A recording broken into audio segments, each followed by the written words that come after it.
Assalamualaikum warahmatullahi wabarakatuh. Saya Asri Mulyani. Pada kesempatan kali ini kita akan membahas mengenai manajemen sistem informasi. Pengertian manajemen sistem informasi. Manajemen adalah proses kegiatan mengelola sumber daya manusia, material, dan metode 3M, man, material, method, berdasarkan fungsi-fungsi manajemen agar tujuan dapat tercapai secara efisien dan efektif. Sistem adalah sekelompok komponen dan elemen yang digabungkan menjadi satu untuk mencapai tujuan tertentu. Sedangkan informasi adalah data yang sudah diolah, dibentuk, atau dimanipulasi sesuai dengan keperluan tertentu. Organisasi dan informasi. Untuk mencapai tujuan, tiap organisasi memerlukan manajemen yang tepat dan dapat dilaksanakan sesuai dengan kebutuhan.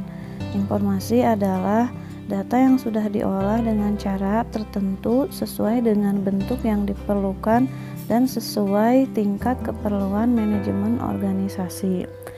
Informasi itu sendiri sudah diolah dengan cara tertentu sesuai dengan bentuk yang diperlukan.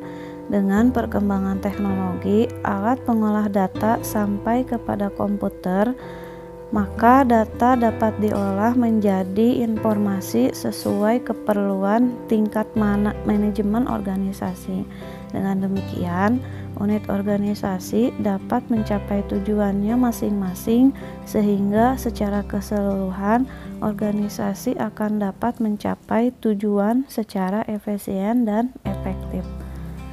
Selanjutnya ada tujuan umum suatu organisasi, yaitu mencari keuntungan atau profit dan tidak mencari keuntungan atau non-profit.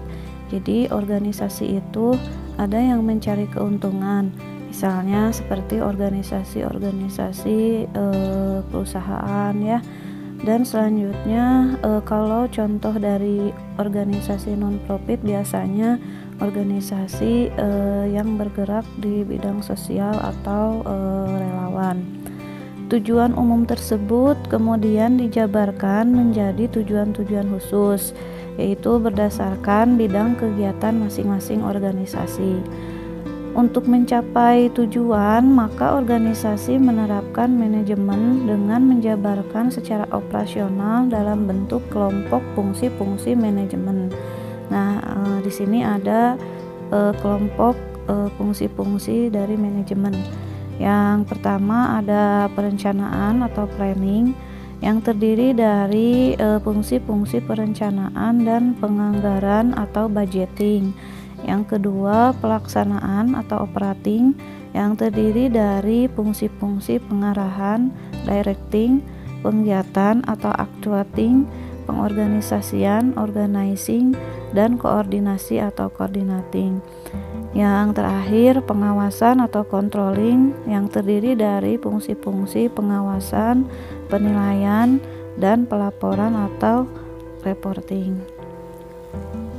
Sehubungan dengan pekerjaan informasi, maka kita perlu mengelompokkan organisasi berdasarkan kepemilikan.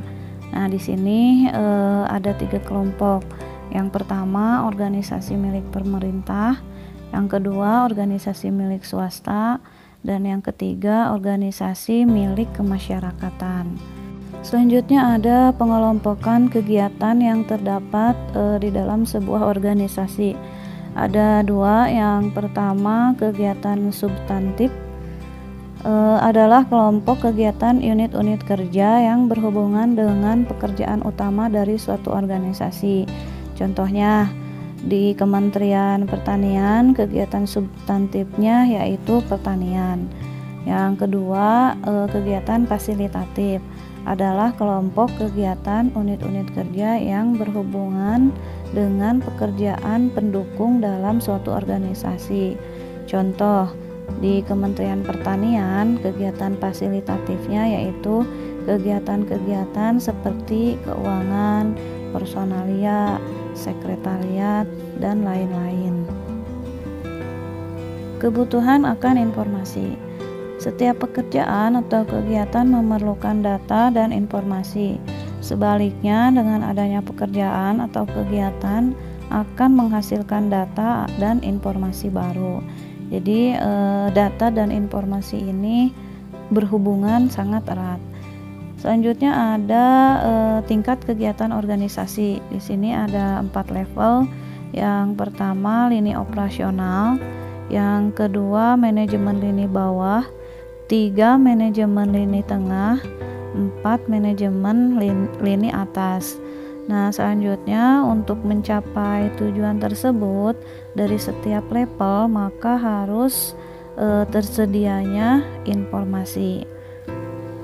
Untuk apa informasi? Informasi itu digunakan untuk mendukung manajemen, karena untuk mencapai tujuan organisasi harus atau diperlukan adanya manajemen. Sekarang, apa hubungannya dengan manajemen sistem informasi?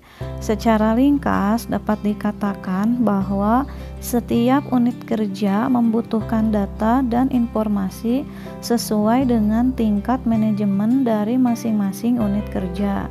Di samping membutuhkan data dan informasi, setiap unit kerja juga akan menghasilkan data dan informasi. Pekerjaan manajemen sistem informasi. Nah, di pekerjaan manajemen sistem informasi ini berkembang melalui 4 proses.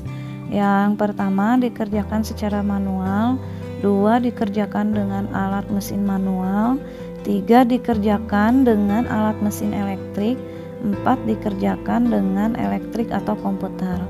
Pekerjaan MSI sekarang umumnya dilakukan dengan gabungan keempat alat pengolah data tersebut. Walaupun untuk pekerjaan pengolahan data umumnya sudah dilakukan dengan bantuan komputer, namun saat ini kita juga masih membutuhkan pekerjaan yang dilakukan secara manual.